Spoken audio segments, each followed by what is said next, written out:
पिछली बार मैं रेस में हिस्सा लेने के लिए दुबई गया था, लेकिन बीच रास्ते में मेरी स्कॉर्पियो को किसी ने प्लेन से गिरा दिया था। मैं तो अपने आप को इस रेस से बाहर समझ रहा था, लेकिन तभी जलपर आ जाता है और मुझे फॉर्च्यूनर देता है रेस कंप्लीट करने के लिए। अब रेस में मैं सबसे आगे चल रहा था, लेकिन तभी एक अननोन मंकी मैन आता है, जिसकी वजह से मैं चौथे नंबर पे फिनिश करता हूँ। अब हम सारे के सारे कंटेस्टेंट्स एक लग्जरी क्रूज में थे और उस डेस्टिनेशन में जा रहे थे जहाँ पे इस रेस का फाइनल राउंड होने वाला था। हर कोई अपनी स्ट्रेटेजी बनाने में लगा हुआ था। तुमसे मैंने कितनी बार कहा जी में जब मैं गाड़ी चलाते रहता हूँ तो चिल्लाया मत करो। ठीक है अब्बा, आगे से नहीं बोलूंगा, पर उसके हायाबुसा लाजवाब थी। बेटा एक बार हम ये रेस जीत जाए, 5 करोड़ में से तुम्हारे लिए 5 हायाबुसा खरीद लेंगे, फिर तो बहुत मजा आएगा। ये लोग तो सिर्फ सपने ही देखते रहेंगे, लेकिन इस बार का विनर भी मैं ही रहूंगा। पोज दो, क्या बात क्या फोटो आ रहा है। ए फोटोग्राफर, मुझसे शर्त लगा ले, मैं और मेरी बुकाटी ही इस रेस को जीतेंगे। लेकिन मन ही मन में मुझे एक बात खाई जा रही थी, आखिर वो बंदा कौन है जिसने मेरी स्कॉर्पियो को प्लेन से फेंका और बीच में आके मेरी रेस खराब कर दी। अब उस मंकी मैन का इरादा क्या था वो तो मैं नहीं जानता था, तो इसलिए मैंने अपना सारा फोकस इस रेस को जीतने के लिए लगा दिया था। अब सारे लोग तो ये बोल रहे हैं मैं जीतूंगा, पर मैं जानता हूँ आप लोग ये सोच रहे हैं कि मैं यहाँ पे क्या कर रहा हूँ, क्योंकि दोस्तों ये एक VIP एरिया है और हमारे चिंदी चोर कंटेस्टेंट इस जगह को अफोर्ड नहीं कर सकते, इसलिए तो मैं अंदर हूँ और वो वहाँ बाहर धूप में सड़ रहे हैं।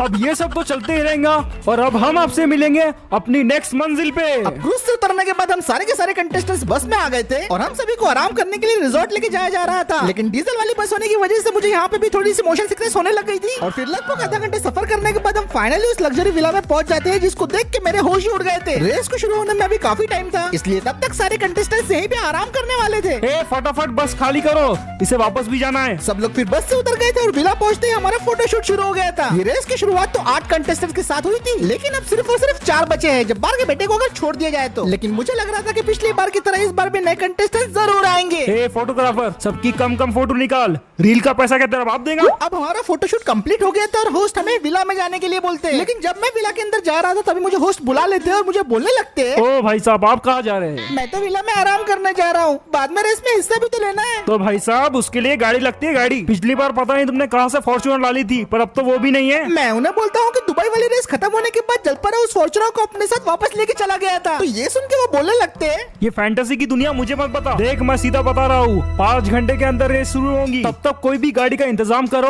और अगर गाड़ी लेके नहीं आ सकते तो रेस में मत आना। ये बात सुन के मैं काफी उदास हो गया था और मैं बोलता हूँ कि ठीक है भाई, मैं तुम्हारी गाड़ी का इंतजाम कर लूंगा। देख बाबू, गाड़ी का इंतजाम नहीं किया ना तो यहाँ से पैदल वापस जाना पड़ेगा। मैं अब काफी बड़ी मुसीबत में फंस गया था। रेस शुरू होने में सिर्फ और सिर्फ 5 घंटे बाकी थे, लेकिन रेस में हिस्सा लेने के लिए मेरे पास कोई भी गाड़ी नहीं थी। मैंने 2-3 बार जलपरे का नाम लेके उसे बुलाने की कोशिश की, लेकिन जलपरा बिल्कुल भी नहीं आया। मैं समझ गया था कि अब मुझे कुछ ना कुछ जुगाड़ तो करना पड़ेगा। मैं तो यहाँ पे काफी टेंशन में था, लेकिन विला के अंदर तो माहौल पूरी तरीके से अलग था। वाह, इसे कहते हैं जिंदगी, है ना अब्बा। काफी सुकून मिल रहा है यहाँ पे आके।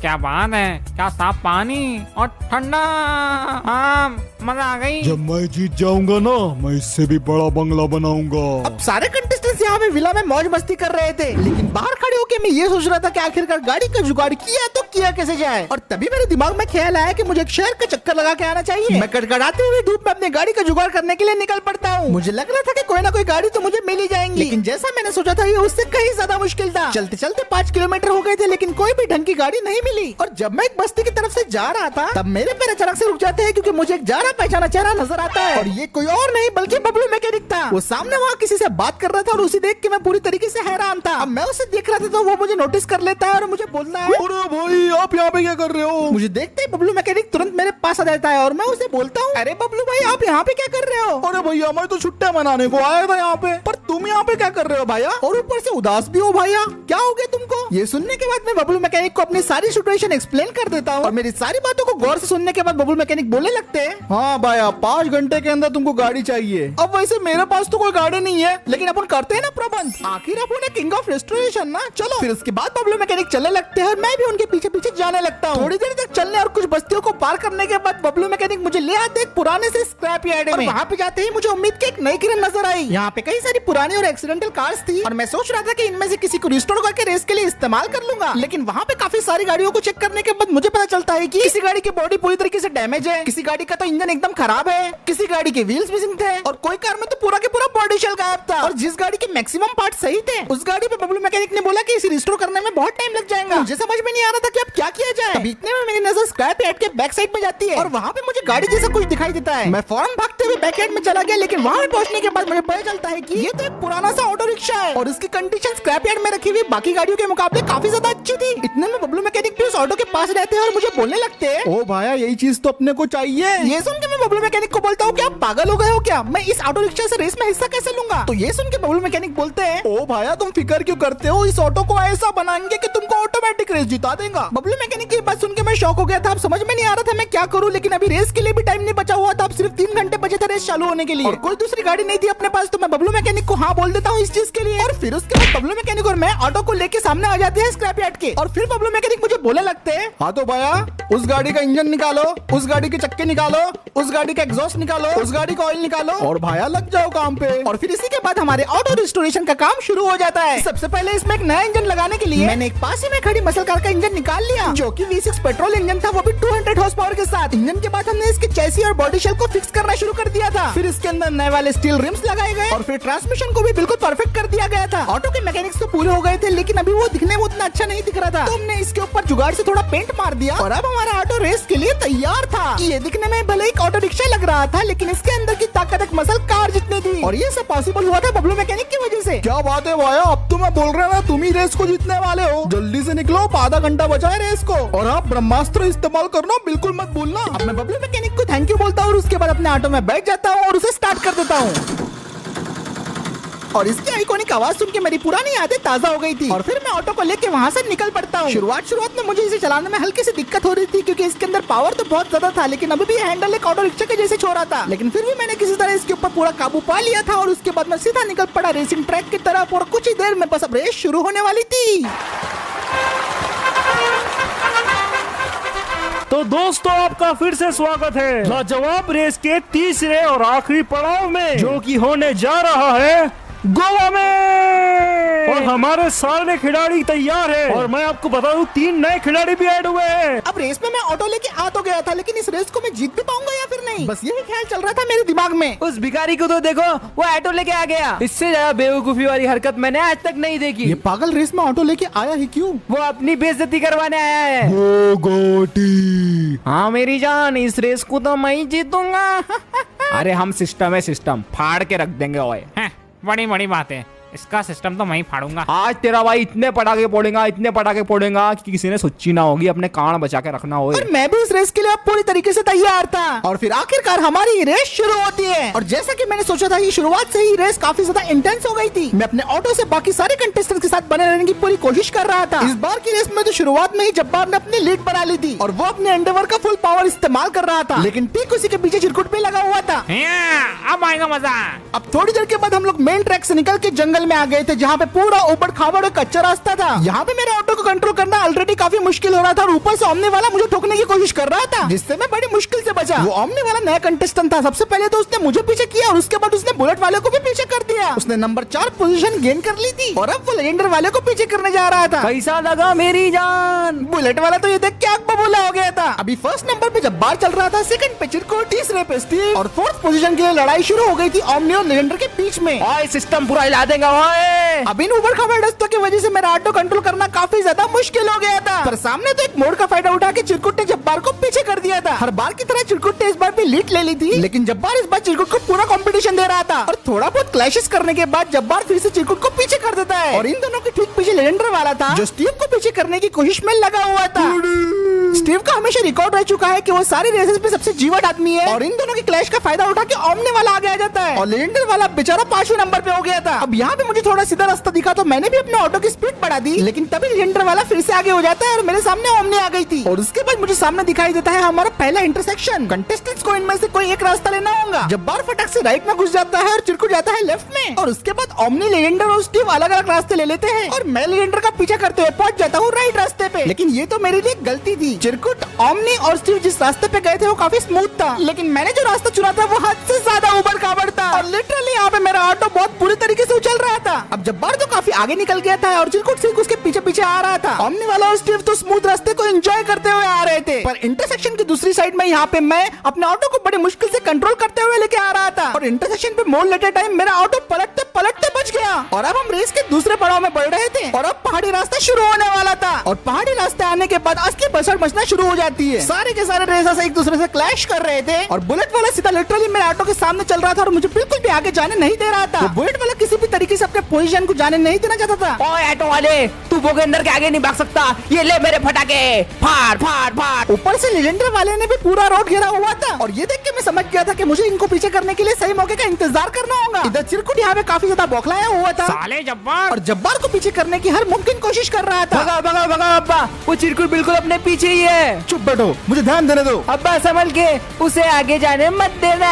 हट जा सामने से जब्बार, वरना दबा दूंगा। चिरकुट का पारा सर के ऊपर जा चुका था क्योंकि जब्बार उसे आगे जाने की जगह ही नहीं दे रहा था। तो वो गुस्से में आके जब्बार की गाड़ी को जोरदार टक्कर मारता है तुझे तो मैं आगे जाने दूंगा नहीं, रुक जा। और फिर वो जब्बार की गाड़ी को कोने में दबाना शुरू कर देता है। तू तो गया रे जब्बार, छोड़ूंगा नहीं। और ये चाल की वजह से वो आखिरकार पहली पोजीशन को गेन कर लेता है और ढलान होने की वजह से उसे स्पीड का और भी ज्यादा एडवांटेज मिल गया था। अब्बा कुछ करो, हम सेकंड पे आ गए, मैं 5 करोड़ खोना नहीं चाहता। मैं पूरी कोशिश कर रहा हूँ बेटे। पहाड़ी रास्ता खत्म होने के बाद हम लोग अब बस्ती में एंटर करने वाले थे जो कि एक बहुत ही ज्यादा छोटा रास्ता था। जब्बार और चिरकुट तो अपनी गाड़ियों के ऑफ-रोडिंग स्किल्स का फुल फायदा यहाँ पे उठा रहे थे और पहाड़ी से नीचे उतरने के बाद मुझे दूसरा इंटरसेक्शन भी दिखाई देता है। लेकिन पिछली बार जैसा मैंने इस बार लेजेंडर का पीछा नहीं किया, मैंने इस बार लिया अलग रास्ता और किस्मत से वो निकल गया शॉर्टकट। और यहाँ पे मौका देखते हुए मैंने अपने ऑटो की रफ्तार को फुल बढ़ा दिया और किसी तरह इस उबड़ खाबड़ रास्ते पे मैंने उछलते हुए लेजेंडर को पीछे कर ही दिया। रेस की शुरुआत से लेके अब तक मेरी अब जाके पोजीशन इंप्रूव हुई थी और मैं 6वें नंबर से 5वें नंबर पे आ गया। अरे ये कैसा सिस्टम है? मैं 5वें पोजीशन पे तो आ गया था लेकिन रेस खत्म होने में भी सिर्फ 5 किलोमीटर बाकी थे। अब हम लोग बस्ती से निकल के चौथे पड़ाव की तरफ बढ़ रहे थे लेकिन हमें क्या पता था कि हमारा कोई घात लगा के इंतजार कर रहा है। अचानक कहीं से एक ट्रक निकल के आता है और एक चिरकुट को जोरदार टक्कर मार देता है। अबे ओ तेरी तो कौन है ट्रक लेके आ गया बीच में? ये क्या बोला है? उस ट्रक वाले ने आते ही रेस में बसर मचाना शुरू कर दी थी। जब्बार उसकी चपेट में आने से बाल बाल बचा और उसके बाद किसी तरह चिरकुट भी वहाँ से बचते बचाते हुए अपनी गाड़ी लेके निकल जाता है। ये दोनों तो ट्रक से आगे निकल गए थे लेकिन ओमनी वाला बाप रे मेरी जान। और इस ट्रक को कोई और नहीं बल्कि वही मंकी मैन चला रहा था जिसने पिछली बार मेरी फॉर्च्यूनर का इंजन खराब कर दिया था। लेकिन इसकी हरकतें देख के लग रहा था कि इस बार इसका निशाना कोई और है। इस ट्रक से पीछे छुड़ाओ अब्बा। समझ गया, हम लोग शॉर्टकट ले रहे हैं। ट्रक से बचने के लिए जब्बार अपनी गाड़ी को मोड़ देता है और दूसरे रास्ते की तरफ बढ़ जाता है। वो गेट तोड़ते हुए एक बंद रास्ते की तरफ जाता है और उसके बाद अपनी गाड़ी को फुल रफ्तार से भगाते हुए जंगलों से वहाँ से निकाल लेता है। ये पीछे वाला रास्ता रेस ट्रैक के बिल्कुल साइड में था और जब्बार को पूरा यकीन था कि वो इससे आगे जरूर हो जाएगा। पर यहाँ पे मेन ट्रैक में कुछ और ही चल रहा था। वो ट्रक वाला स्टीव के पीछे पड़ गया था और उसे लगातार बम्प किया जा रहा था।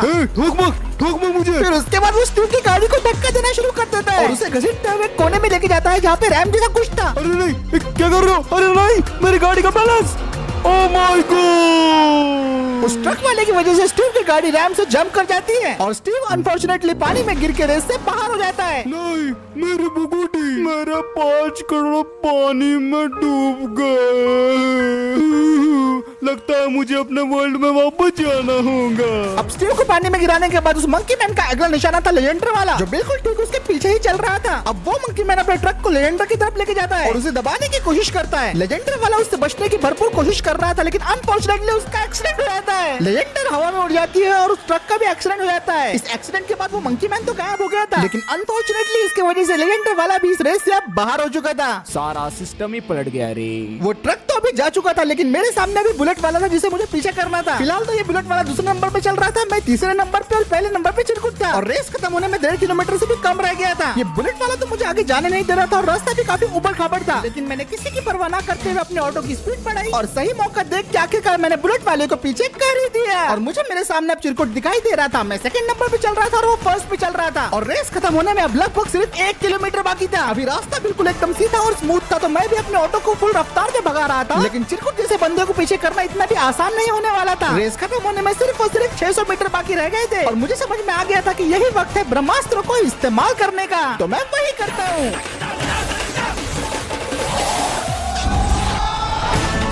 और ये इस्तेमाल करने के बाद मेरा ऑटो अपने फुल पावर में भाग रहा था। देखते ही देखते मेरे ऑटो की स्पीड 200 प्लस क्रॉस कर गई थी और फाइनली अब मैं चिरकुट को पीछे करने वाला था। रेस को खत्म होने में सिर्फ 200 मीटर रह गए थे और मुझे सामने अपनी जीत नजर आ रही थी। ये क्या बकवास है? लेकिन इतने में ही मेरे ऑटो के व्हील से चिंगारियां निकलना शुरू हो जाती है और तब जाके मुझे रियलाइज होता है कि मेरा ऑटो इस पावर को झेल नहीं पा रहा है। मैं किसी तरह अपने ऑटो को वापस कंट्रोल करने की कोशिश करता हूँ लेकिन अब वो डिसबैलेंस होना शुरू हो गया था। मेरा ऑटो पूरी तरीके से हिल रहा था और उसमें से चिंगारी और धुआं निकल रहा था। मैंने ऑटो को कंट्रोल करने की बहुत कोशिश की लेकिन वो साइड में खड़े हुए एक पत्थर से जा टकराया और वो हवा में उछल गया था। 4 सेकंड के लिए लगभग मैं हवा में था और मुझे लग रहा था कि मेरे अब सारे सपने टूट चुके हैं और फिर ऑटो मेरा नीचे गिर पड़ा।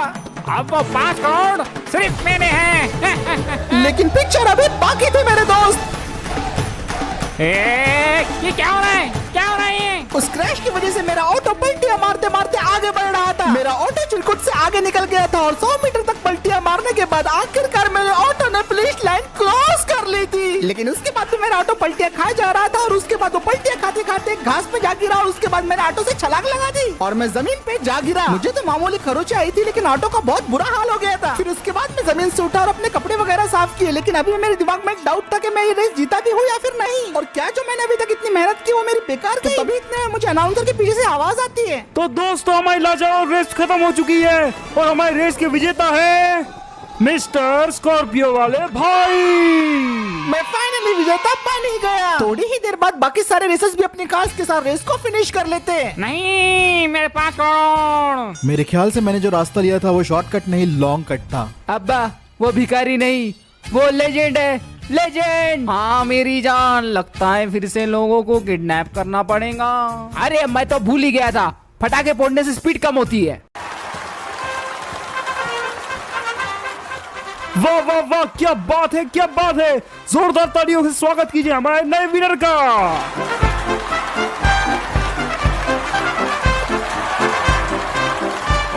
आखिरी पड़ाव के रिजल्ट आ चुके हैं दोस्तों। पहले स्थान पे फिनिश करने वाले और 5 करोड़ रुपए जीतने वाले और इस शानदार ट्रॉफी को अपने घर ले जाने वाले मिस्टर स्कॉर्पियो वाले भाई, जिनकी स्कॉर्पियो चोरी हो गई थी, जो बाद में फॉर्च्यूनर लेके आया और आज ऑटो से जीत गया। दूसरे स्थान पे आए हैं मिस्टर चिरकुट, जिन्हें अपनी गाड़ी का तो बहुत घमंड था पर आज एक ऑटो से हार गए। और तीसरे स्थान पे आए हैं जब्बार भाई और उनका बेटा। और इन सब लोगों के लिए एक बार जोरदार तालियां हो जाए, जिन्होंने इस लाजवाब रेस को बहुत ज्यादा इंटरेस्टिंग बनाया। देखना एक दिन मैं इसे जरूर हराऊंगा और अपना बदला लेके रहूंगा। तो फाइनली मेरी सारी मेहनत रंग लाई और मैंने 5 करोड़ रुपए जीत लिए। जर्नी मेरे लिए काफी मुश्किल थी लेकिन इसके अंदर मजा भी मुझे बहुत आया और फाइनली अब मैं अपने घर वापस जा सकता हूँ। तो फिर दोस्तों इसी के साथ आज का वीडियो यहीं पे खत्म करते हैं। अगर आपको ये वीडियो पसंद आया है तो वीडियो पे एक लाइक कर देना, शेयर कर देना, चैनल को पहली बार देख रहे हो दोस्तों तो सब्सक्राइब कर देना। आपको ऐसे ही औसम और बढ़िया वीडियोस मिलते रहेंगे और मैं मिलता हूँ आपसे अगले वीडियो में।